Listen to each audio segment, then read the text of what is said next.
What is good, YouTube? It's your man, Brandon Carpenter here, driver extraordinaire, commercial driver of 6 years. And today, I'm coming at you from the highway at 495. Just took a quick break, eat a snack, figured I'd get at you guys. Today we're talking about how to stay awake behind the wheel. We've all been there before, taking a trip for business, for pleasure, and we may get drowsy. We may doze off a little bit. Whatever do you do in this situation? I got you. We're going to go over 6 tips. 3 of the lifestyle variation, 3 emergency tips.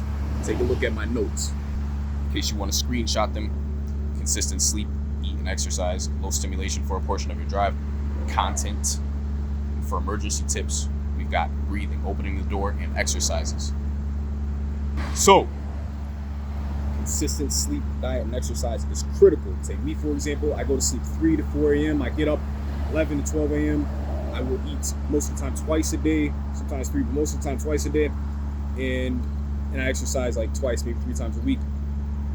And because of these consistent habits, my body knows what time it is. I can eat a big old bowl of food and I could drive back midnight or 1 a.m. and I won't be drowsy, I won't be fatigued. Why? Because my body knows exactly what time it is and I'm very consistent with it. Sleep, diet, and exercise, these are the 3 inputs through which our suprachiasmatic nucleus, located above the roof of the mouth, suprachiasmatic nucleus tells all the cells in our body what time it is through various mechanisms. So that is our biological clock, and that's how you set that clock. Moving on. Now we have low stimulation for a portion of your drive. So if you feel like you're going to be sleeping behind the wheel, I guarantee you, for a lot of you guys, it's because you're watching funny video, TikTok, or cat videos, whatever. You're all damn day, all day long. You're cracking up. You are blaring music, just bumping the music all damn day. That's not good, because what it does is it fries your dopamine system. It fries your motivation, essentially. So later on in the day, you're going to be drowsy, and it's going to be low stimulation. When it's quiet, you won't be able to stay awake. Your dopamine is like a pool.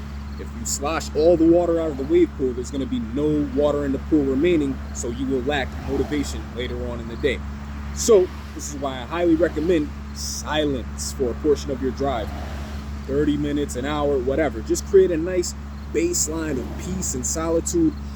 Enjoy the trees around you, the birds, listen to the tire, listen to the cars wishing by you, motorcycles, muscle cars going by you, whatever it may be.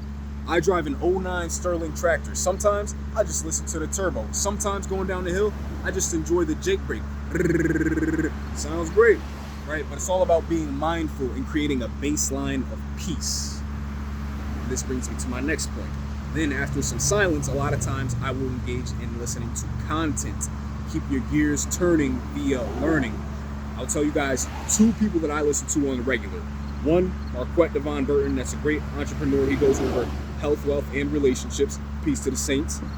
Secondly, I listen to a lot of Andrew Huberman, who is a professor of Stanford, goes over a lot of biology. So he will tell you various mechanisms and protocols within the body just to improve overall health. So Marquette Devon Burton, aka Saint and the Sinner, and Andrew Huberman. I listen to those 2 guys a lot. It's halftime. Okay, emergency tips. We've got opening the door. This may sound crazy, but what's even crazier is winding up in a ditch, or waking up injured, or not waking up at all, right? If you're getting drowsy and it's emergency behind the wheel, you're dozing off, open and shut that door once or twice. I guarantee you, your ass will be wide awake after that. This will release adrenaline into your system, and you're gonna have a real hard time being drowsy after that. That got me out of a jam like once or twice. So yeah, open and shut the door in an emergency. That can be very helpful. Second emergency tip, breathing. That is Wim Hof breathing, although very shallow for time's sake. That's called Wim Hof breathing. What this does is it's very biologically resourceful because it calls upon your adrenal system, right? It releases adrenaline from the kidneys in order to wake you the fuck up. You can do that 10 to 20 times. However, there is a disclaimer. Do not do that shit 40 or 50 times. You might pass out behind the wheel and die. And it's not my fault what you do. behind the wheel. I'm not responsible for your decisions. So try it in a low risk environment first. Do it on the couch. Yeah, just do it on the couch where it's very low risk before you go ahead and do it behind the wheel where circumstances are dire and safety is critical.